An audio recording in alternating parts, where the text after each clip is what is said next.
Hey guys, this is Bad Al coming at you with another Battlefront 2 related video. This time I'm going to be talking about the Classic Collection and the brand new Zero Patch version 2.0.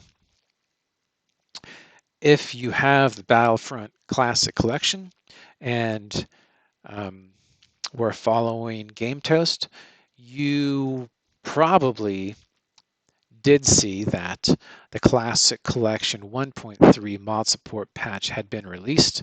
This one back on March 19th.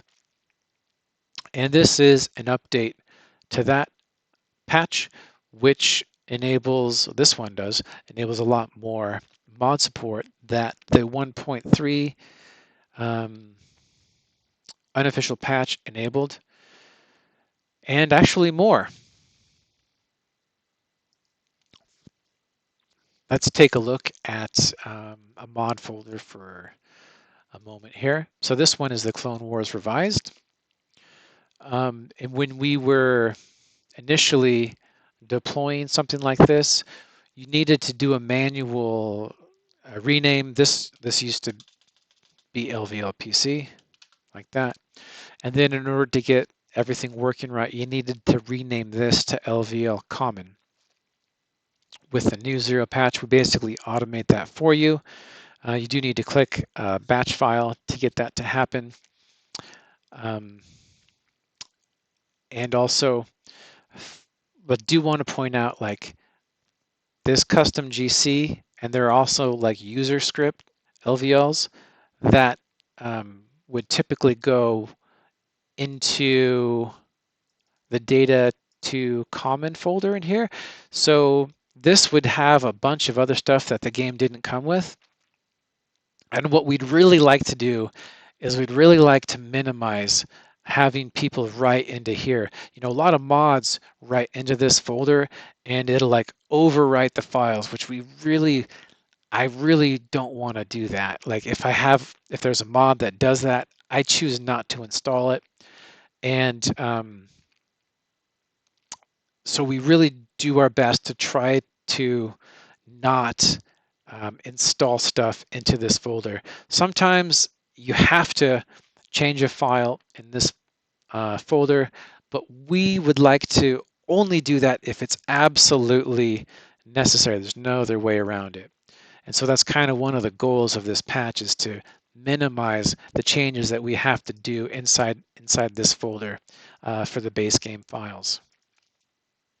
Okay, let's go back up here to add on to. So let's take a look at, actually before we apply it, let's take a look at what it looks like in game. All right. I'm using the controller here to navigate. So we go to instant action, and this is what it looks like. If you did apply the initial Zero patch, you would see the localization was working, but you should be applying this to like a clean copy of the game. So if you had backed up your files, you should put the original ones in place and delete or move the custom GC and the user script files, move those over to the mod folders that they actually belong to for this patch. Okay, so yeah, if we take a look at Coruscant, they have just a few game modes, and these are the standard game modes and game options that are supported out of the box. The unofficial patch supported much more, and so we will enable that. We'll copy that, paste it in here, and extract to here. Okay, now we can delete this one, and let's take a look at what's in here. So first off the bat, you can see that base common LVL goes in here.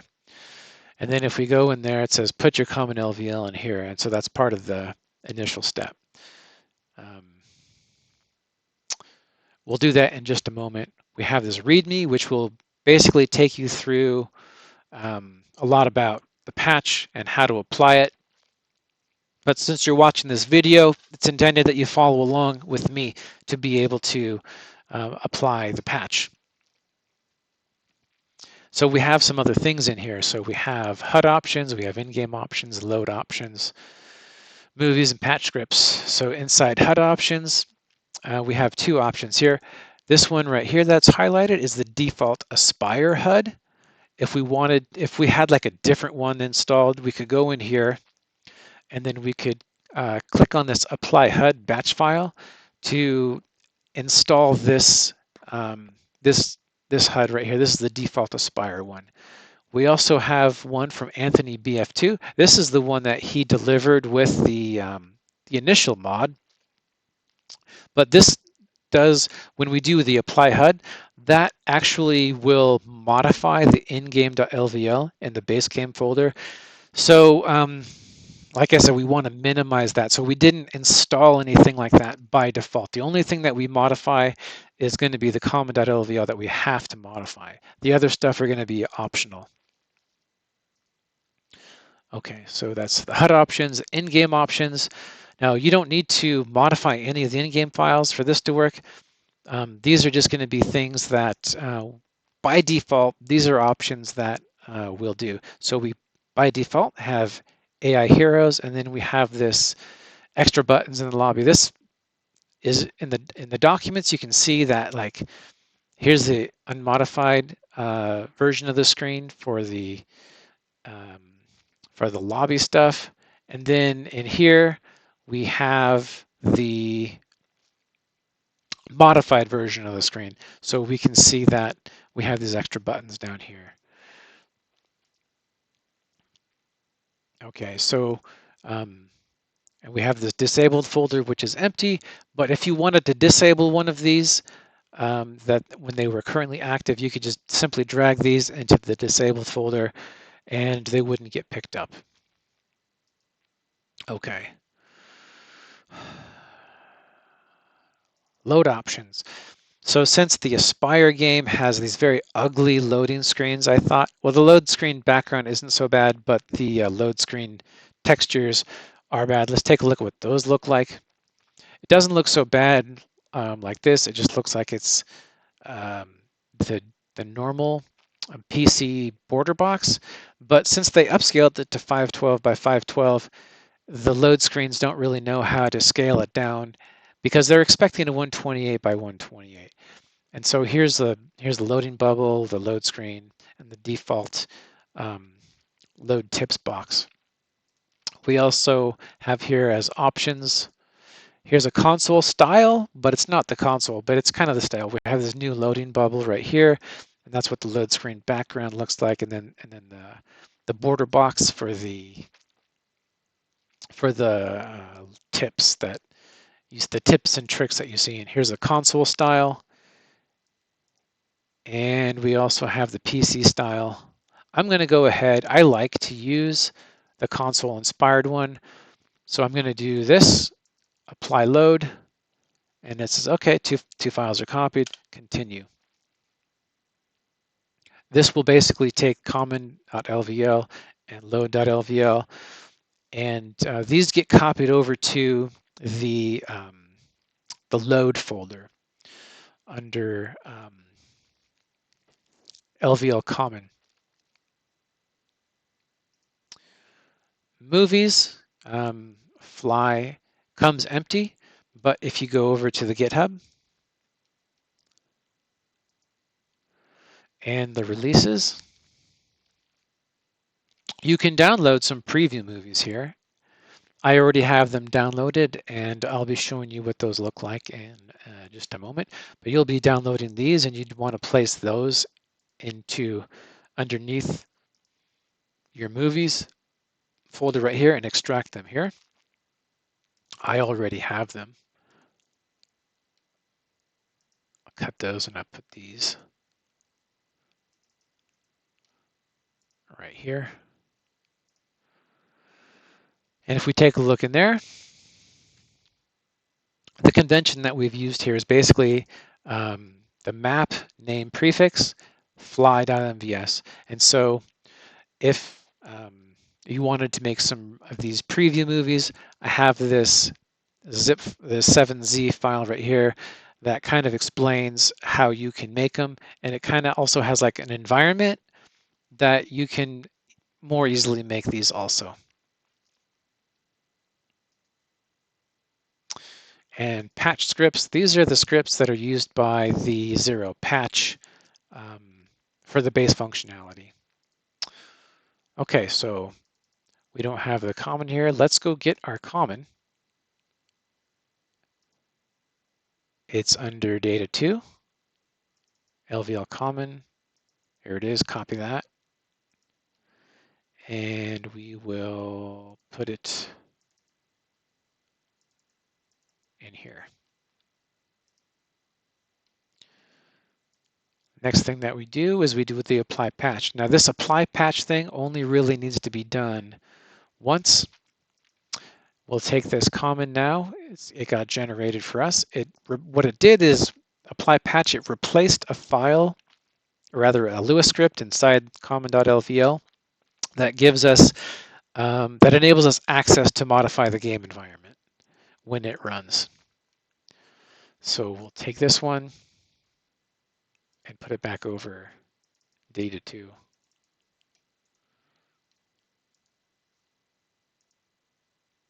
So now it's patched. Let's go back over to the Zero patch folder. Next thing that we need to do, since we're on Windows, we're going to take this, copy it,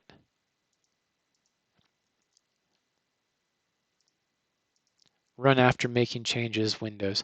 So we did make some changes, and we want to run this file. Okay, it renamed one folder because I just showed you inside the 995 folder we renamed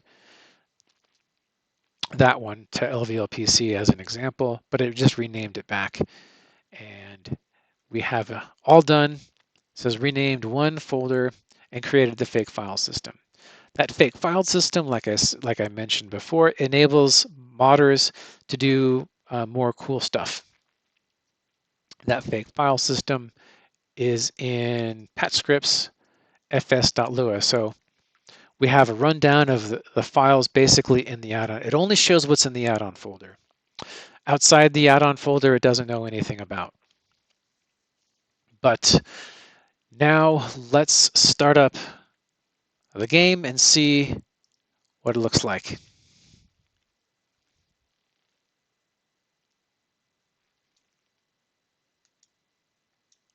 You see a different loading screen, a little bit of different loading bubbles. You'll see now that we have this mod menu tree. In this mod menu tree, that's where we put the custom GC games. And so if we wanted to play a custom GC, this is where they are. Previously in the 1.3 unofficial patch, there were a limited number of GC mods that you could have installed. With this new fake file system thing that we have, and this new mod menu tree, there's an unlimited number of custom GC mods that the game can support. And then what else we have in this mod menu tree right now? Well, this is something that can house lots of different things. And so there's this campaign list. This was always in the game. It's just barely, I don't think it was ever accessible. So you can pick one of the missions from the campaign to run that. You can get to the instant action screen. And you can see now we have the instant action screen. This is the Aspyr instant action screen, and it's now correctly localized. And then let's take a look at, it does have some more custom modes. It doesn't look like it knows the errors very well though.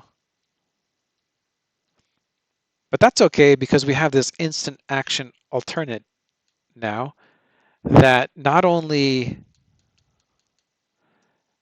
does it have all of those modes, all those game modes that the unofficial patch supported, and the eras, but it also has these preview videos, which is cool.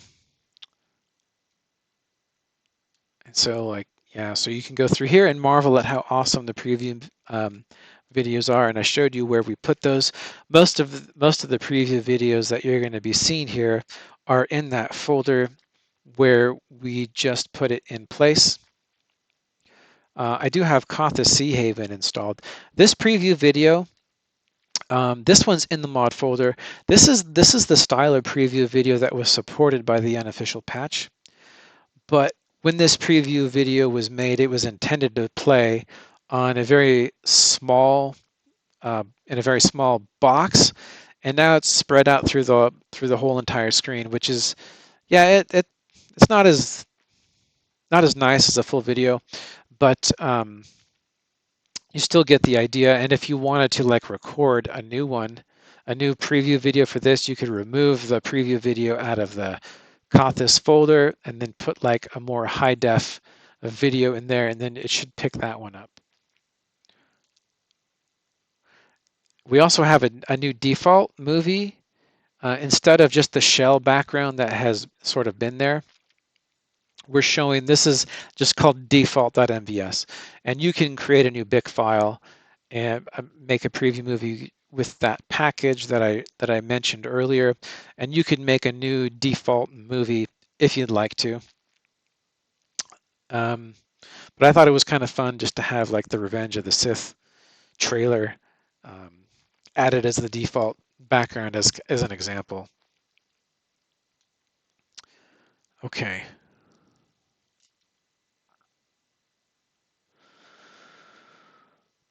So bugs that I do want to mention is on this instant action alt screen, the mouse doesn't work great. It will work, but as you can see, when you go to add something, the mouse cursor disappears, and you can see like the highlight, and so that it will work, but the mouse cursor disappears. That's a bug. I don't know why it does that. On the debug log as well, the mouse cursor also gets hidden. I'm not sure why.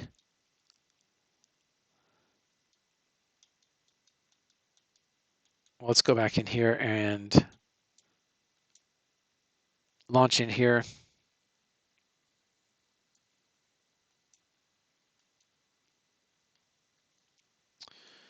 Free camera doesn't work, but when I tried to remove it, it crashed Steam Deck, so I left it in for now. Fake console does work. And we also have this debug log too in here. So if you wanted to check out, if you're like something's not quite right, if you're debugging stuff, or you could even do like some console commands and get some output that you can check in the debug log too. Well, I don't want to make this video too much longer. It's already about 18 minutes. I will be doing another video for the mod developers. This one was intended for mod users.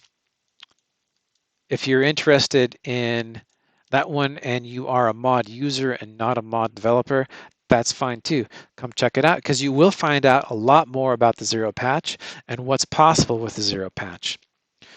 But I do want to cut it off now, and I hope that you guys have a great evening or a great morning or a great afternoon, and goodbye for now.